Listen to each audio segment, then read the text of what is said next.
వక్ఫ్ చట్ట సవరణ బిల్లుపై జాయింట్ పార్లమెంటరీ కమిటీ మీటింగ్ జరుగుతోంది. పార్లమెంట్లోని సంసద్ భవన్ వేదికగా జరుగుతున్న ఈ మీటింగ్లో పలువురు తమ అభిప్రాయాన్ని వ్యక్తం చేస్తూ ఉన్నారు. తెలంగాణ వక్ఫ్ బోర్డు సభ్యులు కూడా జేపీసీ మీటింగ్ హాజరు కాబోతున్నారు. వక్ఫ్ చట్ట సవరణపై అభ్యంతరాన్ని వ్యక్తం చేయాలని నిర్ణయించారు. ఒక ప్రత్యేక నివేదికతో 7 వక్ఫ్ బోర్డు సభ్యులు జేపీసీ ముందు అభ్యంతరాలను తెలపబోతున్నారు. తెలంగాణ వ్యాప్తంగా మేధావులు, మత పెద్దలు, ముస్లిం సంస్థలతో ఇప్పటికే పలుమార్లు ప్రత్యేకంగా సమావేశం ఏర్పాటు చేసిన వక్ఫ్ బోర్డు ప్రతినిధులు ఇప్పుడు ఆ నివేదికతో పాటుగా పలు అభ్యంతరాలను జేపీసీ ముందు విన్నవించబోతున్నారు. మా ప్రతినిధి నూర్ మరింత సమాచారంతో సిద్ధంగా ఉన్నారు. నూర్, ఎలాంటి అభ్యంతరాలను జేపీసీ ముందు పెట్టబోతున్నారు? ఆ నివేదికలో ఉన్న ప్రధానమైన అంశాలేంటి?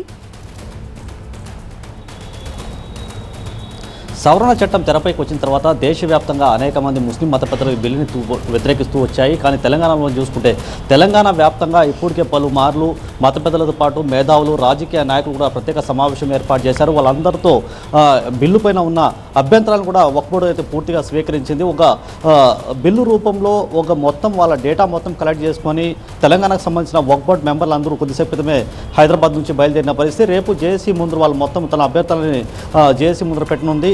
దేశవ్యాప్తంగా ఇప్పటికే అనేక మంది మత పెద్దలు ఈ బిల్లుని టోటల్గా వ్యతిరేకించాలని కూడా తెలంగాణ వ్యాప్తంగా మనం చూసుకుంటే అనేక ప్రాంతాల్లో అవేర్నెస్ ప్రోగ్రామ్ పెట్టారు. బార్కోడ్ స్కాన్ చేసి మీరు తన నిరసనని వ్యక్తం చేయాలి, మెయిల్స్ ద్వారా, లెటర్స్ ద్వారా కూడా జేఏసీకి తమ నిరసన వ్యక్తం చేయాలి, పంపించాలని కూడా పదే పదే మత పెద్దలు వ్యక్తం చేస్తూ వస్తున్న పరిస్థితి.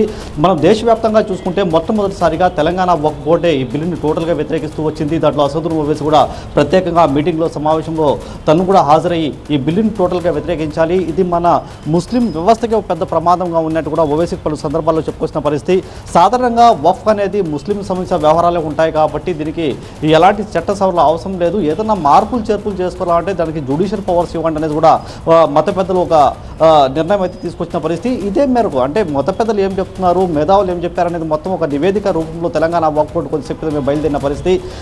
దేశవ్యాప్తంగా చూసుకుంటే అనేక మంది ముస్లిం సంస్థలను కూడా సవరణ చట్టంలో తీసుకొచ్చారు. కానీ ఒక మైనార్టీ వర్గం ముస్లిమ్స్లో ఉన్న ఎవరైతే సున్నీ వర్గం ఉందో దానిపైన ఎక్కువగా డామినేషన్ చేస్తుంది అనేది కూడా పలుమార్లు దానిపై ఆరోపణలు కూడా వచ్చాయి. ఇప్పుడు దేశవ్యాప్తంగా ముస్లిమ్స్ కమిటీలో అనేక మంది కూడా వక్ఫ్ సవరణ చట్టం రూపం మనం చూసుకుంటే ఈ సవరణ చట్టం లోపల వస్తున్నారు. కానీ ఇప్పటికే బొహరా కమ్యూనిటీ కావచ్చు, షియా కమ్యూనిటీ కావచ్చు, సున్నీ కమ్యూనిటీ కావచ్చు, మొత్తం ఆల్రెడీ వక్ఫ్ బోర్డులో ఉన్నాయి కాబట్టి మరి కొత్తగా మీరు ఎందుకు తీసుకొస్తున్నారు అనేది కూడా ఒక విమర్శన అయితే తీసుకొస్తున్న పరిస్థితి.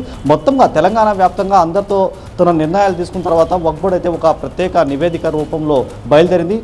రేపు ఈ మొత్తం జేఏసీకి తన నివేదిక సమర్పించే అవకాశాలు ఉన్నాయి.